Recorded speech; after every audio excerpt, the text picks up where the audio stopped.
Hey guys, welcome to Stacking the Shelf Showcase Sunday and Mailbox Monday for the weekend of May 13th, 14th. Sorry, 14th. Tomorrow's Friday the 13th. I got quite a few books this week because this does include the books I got for Mother's Day. So, my family gets me books for Mother's Day because that's what I like. But first I'm going to go through review books. So the first books I got for review was Forevermore by Kristen Callahan, and this is the final book in the Darkest London series. That's what this one's called. I'm like blanking. This one actually comes out the end of, I think it comes out in the end of June, and this has been a really good series. I really liked the first couple books in the series a lot better than the previous ones. I'm also not too into, they've taken out, the cool kick-butt looking women covers and put in these, shirtless man covers, which I'm definitely not really a fan of, but whatever. So this is the final book in that series, and I am excited to read it. And it's a steampunk romance kind of deal. All right, the other one I got for review is City of the Lost by Kelly Armstrong.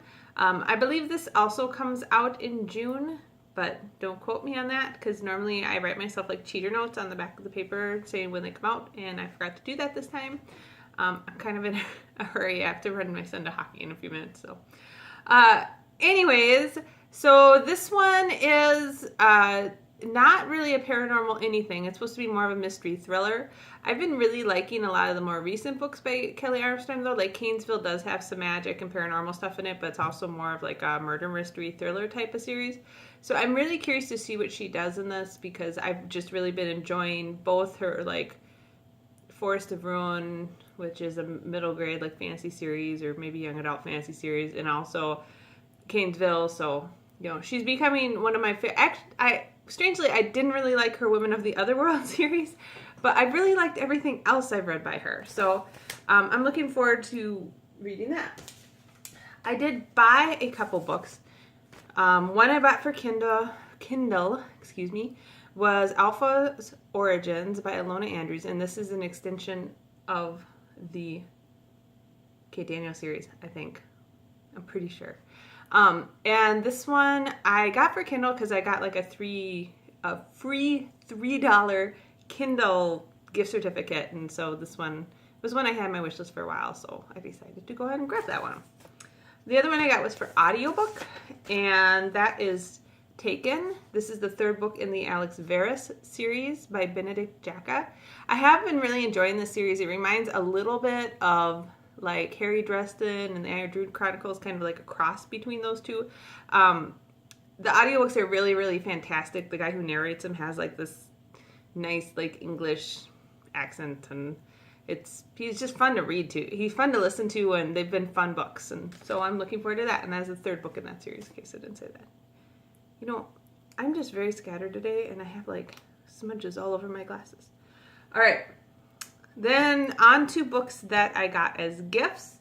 My mom gave me this book for Mother's Day, The Raven King by Maggie Steffvater, and this is the fourth book in the Raven cycle.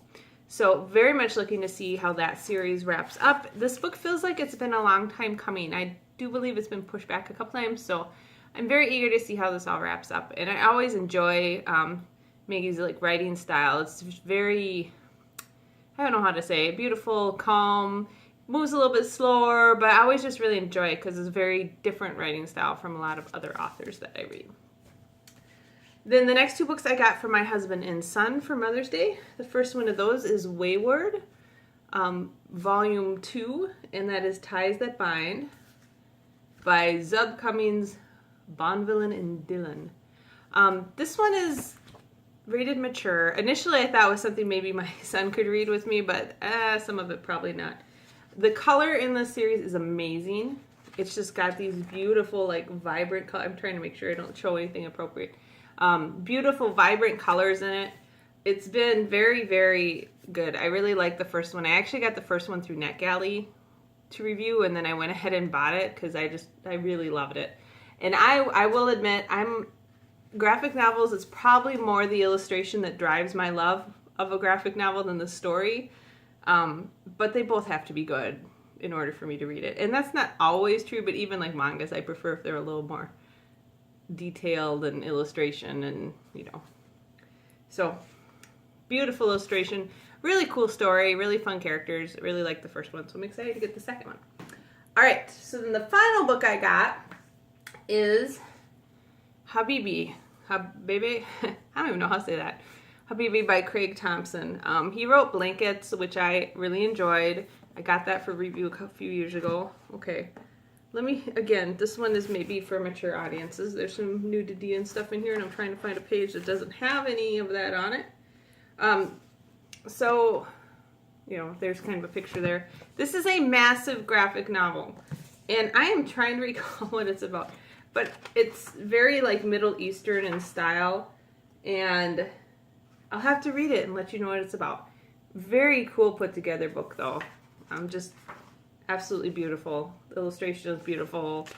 The, you know, very nice book. You can see it's all cool, and I like cool books, and this is a very cool book. It is very heavy and very big. So I've had this on my wish list for a long time, and my husband got it for me because he's like, every time I go in the bookstore, you like stop and stare. And I'm like, yeah, I've wanted this forever. So very excited to get that. So anyways, so those are my books for the week. So I got Habibi, however you want to say that. Volume 2 of the Wayward graphic novel series. The Raven King. Taken, third book in the Alex Verus series. Alpha's Origins by Alona Andrews. City of the Lost for review by Kelly Armstrong. And Forevermore by Kristen Callahan. That's what I got. So how many was that? 7, I think? Yeah, 7 books this week. So yeah, that was kind of long, and I do have, as I said, this is like crazy night for us, and I have to do this early. I normally do these on Fridays because I'm at home on Fridays, but tomorrow I am going to be at my son's Olympics, which is kind of their track and field day, and I'm going to be guiding the 3rd grade boys around from event to event. So I'm not going to be home at all tomorrow. And Thursday night is crazy night because like my son's got hockey at 5, and then I got to go. We meet for dinner. Well, so I'll go around and go do grocery shopping while they're doing that. And then I'll meet my husband and we'll swap cars, and he'll take the groceries home. And we eat dinner in there out somewhere because we don't have time to eat home. Swap cars, and then he comes home so that he can like do his running and stuff. And I take my son to karate, and then we don't get home till like 9 at night. So Thursday's just a crazy night, and I get home and I do my running and stuff, and then he goes, well, they're at hockey, and then we all meet up and try to eat dinner together, and then, you know, we swap off. So, if that made any sense. Sometimes it doesn't make sense to me, and I have to do it every night. Whatever. So I hope you guys got some great books to read, and that you have a great week of reading ahead of you. Yeah. I will talk to you all next week. Bye.